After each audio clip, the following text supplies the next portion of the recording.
Hi everyone, we continue our epic journey to Antarctica. Now you remember we were at South Georgia. What an amazing place. The penguins, the wildlife, the seals, everything was alive, the whales.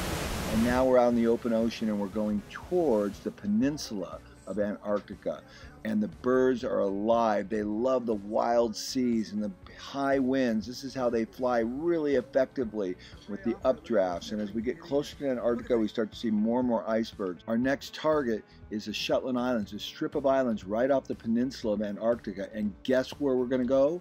Elephant Island. This is the exact island right here where Ernest Shackleton and his crew shipwrecked. Could you imagine? Look at how rugged this was. They barely had a strip of land to actually survive on.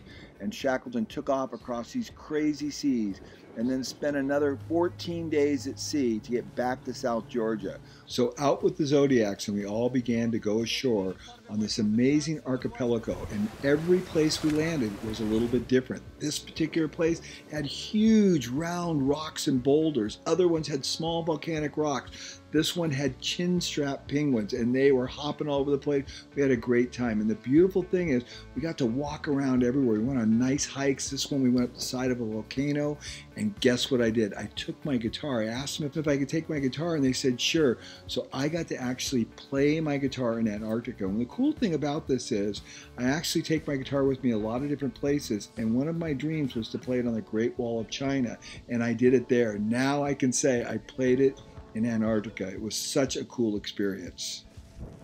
Antarctica with my guitar. Couldn't be any better. Everywhere we looked, there were amazing finds. Look at these whale bones and the skeletons and the penguins walking around with the backdrop of the ship and just scattered debris of all the wildlife that has to survive in this rugged, unforgiving climate.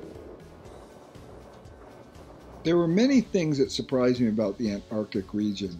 One of them was how rugged it was, for sure, but also that in the summertime, that's when we were down there, it was relatively mild compared to what I expected, 32 degrees. I thought there was no way we'd be able to survive out in the cold for more than maybe 5 or 10 minutes, but we did quite nicely, walking around, hiking around, and traversing all different areas. The one exception is when the wind came up. Check out these penguins that hitched a ride on this floating iceberg. Wow, nice digs, eh? So as we went ashore each time, the marine biologists and all of our guides, they were pointing out all the cool things about all the different areas. Now, this particular area was an abandoned research center from the British, so that was very interesting to see that. And of course, there's plenty of wildlife everywhere we looked. There were birds or seals sparring with one another. There was always something interesting to see, as well as the topography of the land was quite interesting as well. We came across these molting seals, which were just fantastic. We went on quite a hike to find them, though. But we finally came across those guys, and then look at this, a gigantic, probably sperm whale or blue whale front jawbone. And look at these penguins mixing it up here. It's just so interesting just to sit and watch. And so they hike up and down this area, and I always wondered, why do they go so high? Well, that's where the wind exposes the rocks early on in the season, and they want to be where the rocks are to build their nests. So that's why they hike up so high, because it doesn't really make any sense. Why do they hike up so far and then go back down? But that's basically what they're doing. And then once they build their nest there, they're staying there. And then we went inside more geological wonders. This is a huge volcano, and the ship went right into the caldera. That's where we actually docked the ship, and you can see all the volcanic action. And again, a penguin colony way up here on the top of that thing. Look how they hiked up there. I can't figure out how they did it. And then an old whaling station as well in here that had been abandoned. Very fascinating. We continued down along the archipelago, and finally we start to land on the continent of Antarctica, and it just becomes more and more beautiful as we go along, more and more rugged, more desolate, and more icebergs, and more treacherous too. So at one point the ship tried to sail through this one area, and it was just completely closed in with icebergs. This is it right here, and we couldn't get through it, but we wanted to go through this passage because it's very, very beautiful, but we weren't able to do that. One ship tried to go in, didn't make it successfully, and had to come back out. We kind of sat and watched. It was very, very interesting. Could you imagine these small ships coming down here? I don't know how they did it, but of course this is the way the great explorers did it during their heroic age. They came down in these waters, and I guess I understand the magnetism that brought them down here, because it's just so beautiful and enchanting, and the wildlife is so abundant everywhere you go. I understand it, how they did it with the ships and supplies that they had compared to what we have. I don't know how they managed it, but somehow or another they did.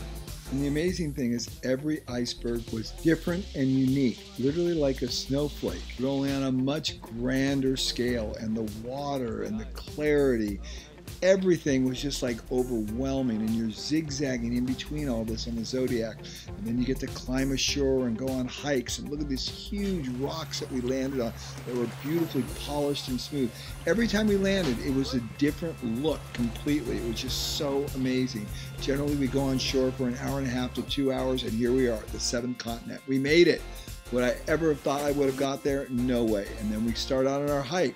They give you hiking poles, and of course there are penguins sometimes on the same trail as us, and we have to give way to them. And there's the penguins with the eggs and nurturing those guys, and they're just always on the move going somewhere. They weren't designed to walk, in my opinion, but boy, they do it really well. And if they can't walk, they'll slide, they'll waddle, they'll do whatever they have to do.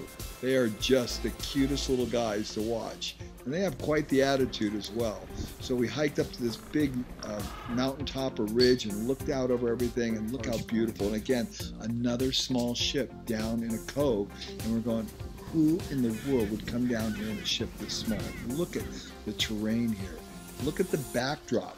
They have quite a view, don't they? A cold view, but a beautiful view. But they have a little bit of an attitude too. Now, the funny thing is, I was talking to one of the naturalists, and he said basically penguins are little assholes. They're assholes to one another, and they can be really testy, but they're cute assholes, if you will. And then we got up to the top of this mountain, and we looked out over, and we're just like, wow, this is breathtaking. Is this amazing? Antarctica. Unbelievable.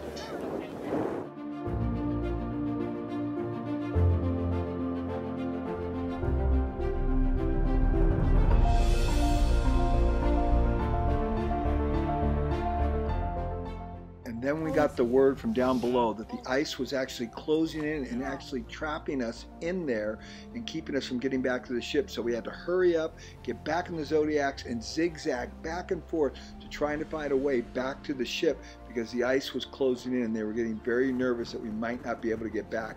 They actually always leave a supply raft on shore, just offshore, with all the supplies in case we got trapped and we couldn't get back. But this time we were able to get back. We went back, we rested, and we went out for one last time to tour everything and just zigzag in throughout these beautiful ice sculptures that were just everywhere. We saw fantastic wildlife, leopard seals that were just over the top, up front and personal. It was just crazy. What a great place. And as I close out this video, I took all of our best pictures and I put them together to a little bit of music so you can really understand the majesty of this place. So I'll sit back and let you enjoy the beauty and majesty as we toast on our very last Zodiac ride. That's so cool. This is pretty special. Can someone get a picture?